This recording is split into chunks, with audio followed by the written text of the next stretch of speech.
Hi friend, मैं सुदर्शन कुमार आप लोगों का SMITI जोन में स्वागत है। आज मैं आप लोगों को प्रतिरोधों का वर्गीकरण के बारे में बताएंगे कि प्रतिरोधकता के कितने प्रकार होते हैं। चलिए क्रम से हम लोग देखते हैं कि प्रतिरोधकता के प्रकार। टाइप ऑफ रेसिस्टर, ये आप लोगों के लिए काफ़ी इम्पोर्टेंट है, क्योंकि ये जो हम फ्लो चार्ट आज बताने जा रहे हैं, इस फ्लो चार्ट के माध्यम से DMRC में एक क्वेश्चन पूछा गया था कि इसमें से कौन जो है ना प्रतिरोधकता के प्रकार में से नहीं आता है। इस टाइप के क्वेश्चन दिया गया था। चलिए हम लोग क्रम से देखते हैं। ये प्रतिरोधक जो है, ये प्रतिरोधक टाइप ऑफ रेसिस्टर, इसके बारे में हमको देखना है। तो ये प्रतिरोधक जिसको हम लोग रेसिस्टर कहते हैं, रेसिस्टर दो प्रकार के होते हैं। कौन कौन? एक स्थिर प्रतिरोधक जिसको हम लोग कहते हैं फिक्स वैल्यू रेसिस्टर, और दूसरा होता है परिवर्ती प्रतिरोधक जिसको हम लोग कहते हैं वेरिएबल रेसिस्टर। प्रतिरोधक दो प्रकार का हो गया, एक हो गया फिक्स वैल्यू रेसिस्टर का और दूसरा हो गया आपका वेरिएबल रेसिस्टर। फिर देखिए क्या होता है कि ये स्थिर, जिसको फिक्स को हम लोग स्थिर कहते हैं, ये स्थिर वाला क्या होता है, फिर दो भागों में बढ़ जाता है। कौन कौन सा? एक कार्बन प्रतिरोधक और दूसरा वायर बॉन्ड प्रतिरोधक। ठीक है, जिसको हम लोग कहते हैं कार्बन रेसिस्टर और दूसरा आपका हो गया वायर बॉन्ड रेसिस्टर। क्लियर है? फिर आगे चलिए। फिर आपका क्या होता है कि ये कार्बन प्रतिरोधक जो होता है, कार्बन रेसिस्टर, ये भी फिर हमारा क्या होता है कि तीन भागों में बढ़ जाता है। वो कौन कौन सा है? मोल्डेड कार्बन कंपोजिशन प्रतिरोधक, मोल्डेड कार्बन कंपोजिशन प्रतिरोधक, जिसको हम लोग कहते हैं मोल्डेड कार्बन कंपोजिशन रेसिस्टर। फिर दूसरा आता है कार्बन फिल्म प्रतिरोधक, कार्बन फिल्म प्रतिरोधक, और तीसरा आता है धातु फिल्म प्रतिरोधक, जिसको हम लोग कहते हैं मेटल फिल्म रेसिस्टर। अगेन फिर देखिए, मेटल फिल्म रेसिस्टर भी हमारा चार भागों में डिवाइड हो जाता है, जिसको कहते हैं निकिल फिल्म प्रतिरोधक, फिर नाइक्रोम चिप्स प्रतिरोधक, फिर आपका मोटी फिल्म प्रतिरोधक, और लास्ट में आता है धातु ऑक्साइड फिल्म प्रतिरोधक। ये फ्लो चार्ट जो है, इसमें से पूछ देता है कि इनमें से कौन प्रतिरोधक है। तो आप ये याद रखिएगा कि प्रतिरोधक दो प्रकार का हो गया, एक फिक्स, दूसरा वेरिएबल, स्थिर और परिवर्ती। फिर स्थिर आपका दो भागों में बढ़ गया, जिसके अंतर्गत आ गया एक कार्बन और दूसरा वायर बॉन्ड। फिर कार्बन अगेन तीन भागों में बढ़ जाता है, जिसको कहते हैं कार्बन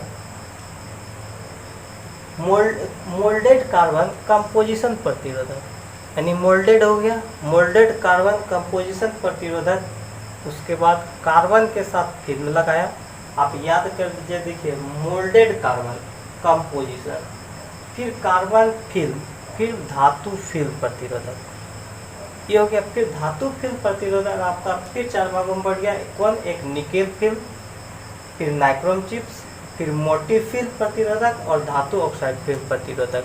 ये जो है प्रतिरोधक का क्लासिफिकेशन आपका।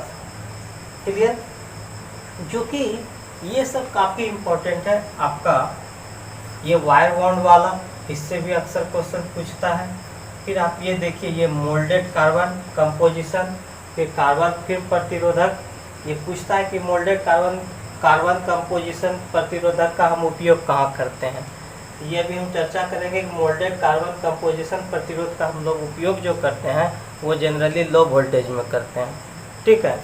इसी तरह पूछता है, अगर मान लीजिए कार्बन फिल्म प्रतिरोधक के बारे में पूछेगा कि कार्बन फिल्म प्रतिरोधक का उपयोग हम लोग कहाँ करते हैं, तो आप याद रखिएगा कि जहाँ हमको प्रिसीजन, परिशुद्धता अगर 1% हो, ±1%, ज़्यादा प्रिसीजन का अगर जहाँ प्रतिरोध की आवश्यकता हो, अधिक प्रिसीजन वाले में हम लोग ये कार्बन फिल्म प्रतिरोधक का उपयोग करते हैं। और ये वायर बॉन्ड प्रतिरोधक जो होता है कि अगर हमको हाई करंट पे जो ये काम करता है। ठीक है। तो इस तरह भी हम लोग इसके बाद जो है क्रम से ये देखेंगे कि किसका क्या वैल्यू होता है, कहाँ से इसके कितने वाटेज तक हम इसको उपयोग करते हैं।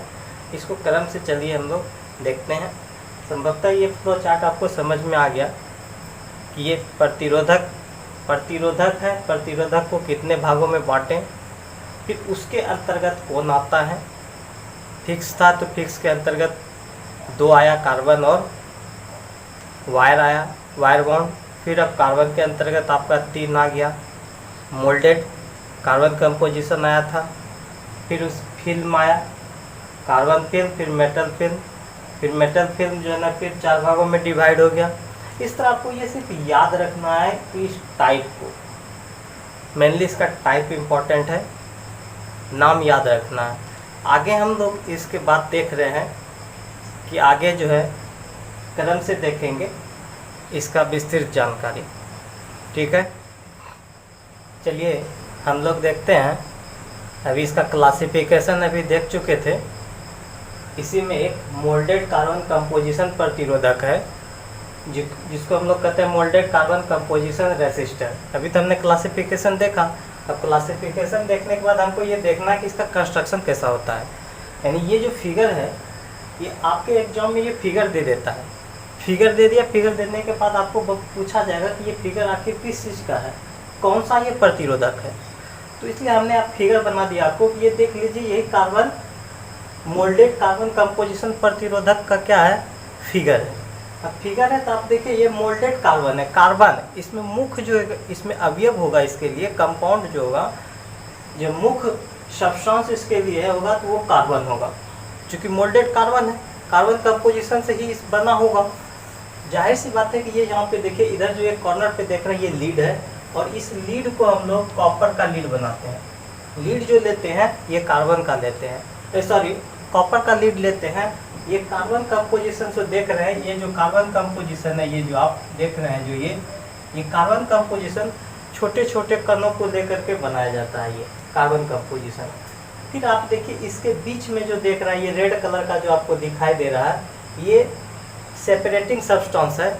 क्योंकि कार्बन कंपोजिशन को अलग करने के लिए यहाँ पे सेपरेटिंग सब्सटेंस लगाया गया है। ठीक है, फिर आप देखिए ये जो ब्लैक कलर में देख रहे हैं, ये बैंड जो बना हुआ है, ये आपका क्या है, कलर बैंड है। ठीक है, इस तरह इसका ये संरचना होता है। ये कार्बन कंपोजिशन है, ये कार्बन कंपोजिशन है। फिर यहाँ पे देखिए सेपरेटिंग सब्सटेंस है, ये जो रेड कलर में देख रहे हैं। फिर आपका ये जो देख रहे हैं ये आपका कलर बैंड है। और इधर जो लीड जो लेते हैं, इसको बनाने के लिए लीड, यहाँ कॉपर का लीड उपयोग करते हैं। तो ये हो गया इसका कंस्ट्रक्शन या बनावट। इसको बनाने के लिए हमको क्या क्या चीज़ की आवश्यकता होती है, तो हम ये जान लें कि लीड होता है, लीड वो कॉपर का होगा, ये कार्बन कंपोजिशन होगा, वो सेपरेटिंग सब्सटेंसेस में उपयोग करते हैं। मुख्य रूप से आपको ये जानना है। और इसको ये जान लीजिए कि मोल्डेड कार्बन कंपोजिशन प्रतिरोधक का उपयोग हम लोग कहाँ करते हैं जनरली। आप हमेशा जानिए कि अगर हमको लो वोल्टेज की आवश्यकता जहाँ रहेगी, वही हम इस प्रकार के प्रतिरोधक का उपयोग करेंगे। प्रतिरोधक तो आपको पता ही है कि जो धारा को अपोज करता है।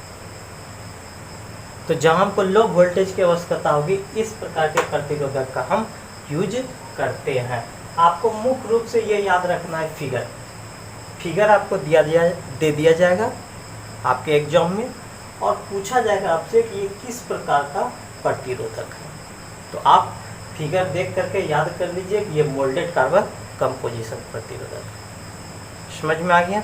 इसका यूज हम कहाँ करते हैं, तो लो वोल्टेज, ये जो लो वोल्टेज लिखे हुए हैं, लो वोल्टेज में करते हैं। जहाँ हमको कम वोल्टेज की आवश्यकता होगी वहीं पे हम इसका उपयोग करेंगे।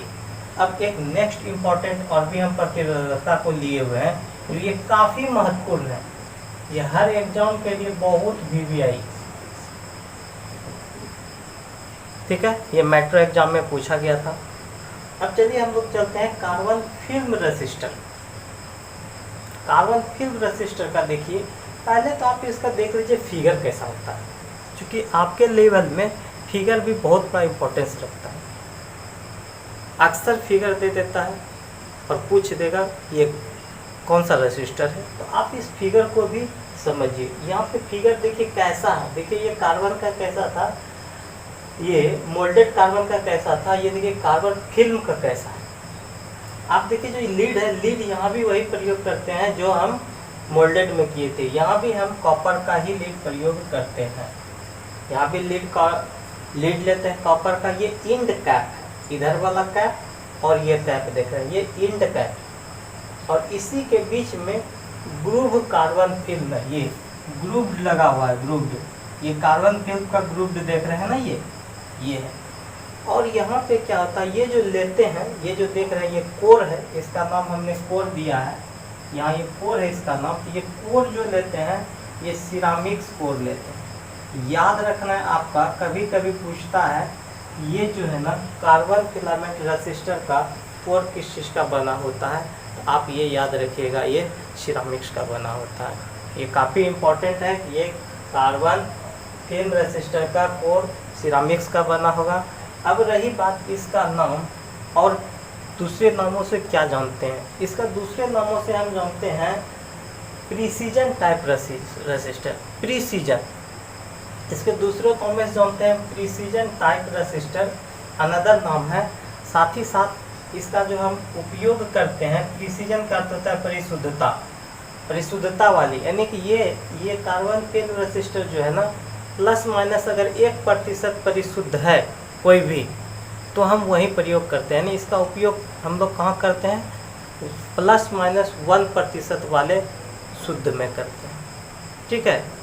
यानी इसका टॉलरेंस अगर पूछा जाए कि इसका टॉलरेंस कितना होता है, परिशुद्धता प्लस माइनस 1 होता है, ठीक है। ये आपको पता हो गया, ये प्रीसीजन टाइप है। इसमें हम लोग कोर के रूप में सिरामिक्स प्रयोग करते हैं, फिगर भी आप लोगों ने देख लिया। तो ये जो अभी दो आपके सामने हम ये बताएं, ये काफ़ी इम्पोर्टेंट है। फिगर के साथ साथ इसमें इसका प्रयोग कहाँ करते हैं, कौन सा लो वोल्टेज में करेंगे, और कौन सा जो है ना परिशुद्धता के रूप में प्रयोग करते हैं। तो परिशुद्धता के रूप में जानने वाला प्रतिरोधक आपका हो गया कार्बन फिल्म रेसिस्टर, या हम इसमें कहेगा कौन सा ऐसा प्रतिरोध है जिसमें प्लस माइनस 1% परिशुद्ध होता है, मात्र प्लस माइनस उसमें 1% वो क्या होगा, शुद्ध होगा, तो वो आपका है carbon film resistor. Carbon film resistor का कोर किसका बना होता है, तो आप याद रखिएगा सिरामिक्स का होता है। और ये फिगर आप देख लीजिए, ये दो, ठीक है। तो संभवतः आप लोग समझ गए होंगे। चलिए हम अब देखते हैं वायर बाउंड रेसिस्टर को। ये वायर बाउंड रेसिस्टर जो अगला टाइप का रेसिस्टर है, ये भी काफ़ी इम्पोर्टेंट है, बहुत इम्पोर्टेंट है हर एग्जाम के लिए। पहले तो आप देख लीजिए इसका फिगर ये कैसा होता है। ये वायर बाउंड रेसिस्टर है। ये वायर बाउंड रेसिस्टर को हम कैसे बनाते हैं, वायर बाउंड रेसिस्टर को बनाने के लिए ये सर्वप्रथम हम क्या करते हैं, ये जो आप देख रहे हैं ये ब्लैक कलर का जो है, ये जो ब्लैक कलर का देख रहे हैं, ये ब्लैक कलर का ये क्या, चीनी मिट्टी का पाइप लेंगे, या चीनी मिट्टी आप ले लीजिए। चीनी मिट्टी तो अक्सर देखे होंगे, चीनी मिट्टी, या आप इस सिरामिक्स भी ले सकते हैं या बेकालाइट ले सकते हैं। ये सब सारा औचालक पदार्थ है। चीनी मिट्टी का तो बहुत सारा कांच का बर्तन यूज करते हुए देखे हैं, चीनी मिट्टी, सिरामिक्स या बेकेलाइट। ये चीनी मिट्टी का हम लोग सर्वप्रथम ये औचालक लेते हैं, ये जो ब्लैक कलर का आप देख रहे हैं। इसके बाद इसके ऊपर में हम क्या करते हैं, ये रेड कलर का जो है, लाल रंग का जो देख रहे हैं, ये प्रतिरोधक तार है। हमको बहुत पतला तार होता है, महीन प्रतिरोधक तार, जो ये तार बना होता है यूरेका अथवा मैग्नीन का। ये जो चीनी मिट्टी का पाइप है, इसके ऊपर में हम क्या करते हैं, यही मान लीजिए ये चीनी मिट्टी का पाइप है, इसी के ऊपर में हम पतले तार से क्या करते हैं, लपेटते हैं। पतला तार इसके ऊपर भी लपेट देते हैं। वही पतला तार यहाँ कौन सा लपेटे हैं, यूरेका अथवा मैग्नीन। जो प्रतिरोध तार के रूप में हम प्रयोग करें, ये यूरेका अथवा मैग्नीन का उपयोग करते हैं। चूँकि मैग्नीन का जो यहाँ पे प्रतिरोध होता है काफ़ी अधिक होता है। मैग्नीन का प्रतिरोधकता क्या होता है, बहुत ज़्यादा होता है। रेसिस्टिविटी क्या होता है, इसका ज़्यादा होता है, ठीक है, ये याद रखिएगा। इसलिए हम लोग यहाँ पे मैग्नीन या यूरेका का प्रयोग कर दिए, किसमें, प्रतिरोधक तार के रूप में। और ये जो आप देख रहे हैं, ये दोनों तरफ में ये वाला ये मेरा क्या है, संयोजक तार है, दोनों तरफ दोनों किनारे में संयोजक तार को भी इसमें जोड़ देते हैं। तो यही आपका क्या है, वायर बाउंड रेसिस्टर है। वायर बाउंड रेसिस्टर को मेनली आप जानिए कि वायर बाउंड रेसिस्टर को बनाने के लिए हम कौन सा औचालक पदार्थ का उपयोग करते हैं। तो आप चीनी मिट्टी यूज कर लीजिएगा, चीनी मिट्टी का पाइप या बेकेलाइट या सेरामिक, बेकेलाइट, सेरामिक्स या आप चीनी मिट्टी, ये तीनों याद रखिएगा। कुछ भी दे सकता है, चीनी मिट्टी का भी पाइप ले सकते हैं, सेरामिक्स का भी ले सकते हैं और बेकेलाइट। एक क्वेश्चन यहाँ से बन गया आपका, कौन सा उपयोग करते हैं, तो ये चीनी मिट्टी, सेरामिक्स और बेकेलाइट। अब रही बात इसमें पूछेगा वायर बॉन्ड रेसिस्टर में, वायर देखिए लिखा ना, वायर बॉन्ड रेसिस्टर, वायर के रूप में बॉन्ड किया हुआ रहेगा रेसिस्टर। तो वायर कौन सा प्रयोग करते हैं, यूरेका अथवा मैग्नीन। कभी कभी पूछ देता है कि मैग्नीन का प्रतिरोधकता क्या होता है, सबसे ज़्यादा होता है, याद रखिएगा। अब रही बात, यहाँ पे एक संयोजक तार लगा होगा, लगा देते हैं। इसके अलावा देखिए कि ये जो उपयोग करते हैं मोस्ट इम्पॉर्टेंट है कि अधिक उच्च धारा वाले परिपथ में, जहाँ पे वैसा परिपथ जहाँ पे हमको बहुत ज़्यादा धारा की आवश्यकता होगी, करंट की आवश्यकता होगी, वैसे परिपथ में इसका हम उपयोग करते हैं। तो एक फिगर आपके लिए इम्पोर्टेंट हो गया, फिगर देगा, आप बता दीजिएगा वायर बॉन्ड रेसिस्टर का। पूछेगा इसमें हम कौन सा कुचालक पदार्थ या अचालक पदार्थ उपयोग करते हैं, तो आप बता देंगे बेकेलाइट, सेरामिक्स या चीनी मिट्टी। इसमें पूछ देगा कि वायर बॉन्ड रेसिस्टर में कौन सा वायर यूज करते हैं, तो मैग्नीन लिखिएगा,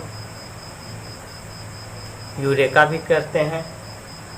फिर इसमें पूछ देगा कि इसका यूज हम कहाँ करते हैं, तो यूज के बारे में आप बता दीजिएगा।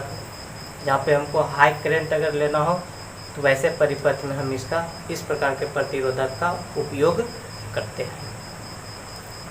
तो यदि आप लोगों को वीडियो अच्छा लगा तो दिल से लाइक कीजिए और अपने दोस्तों यारों में शेयर भी कीजिए। वैसे नए विद्यार्थी जो इस वीडियो को पहली बार देख रहे हों, यदि उन्हें अच्छा लगा हो तो वो भी सब्सक्राइब कीजिए, शेयर कीजिए। साथ ही साथ कमेंट बॉक्स में लिख करके ये बताइए कि वीडियो कैसा लगा। Thank you class.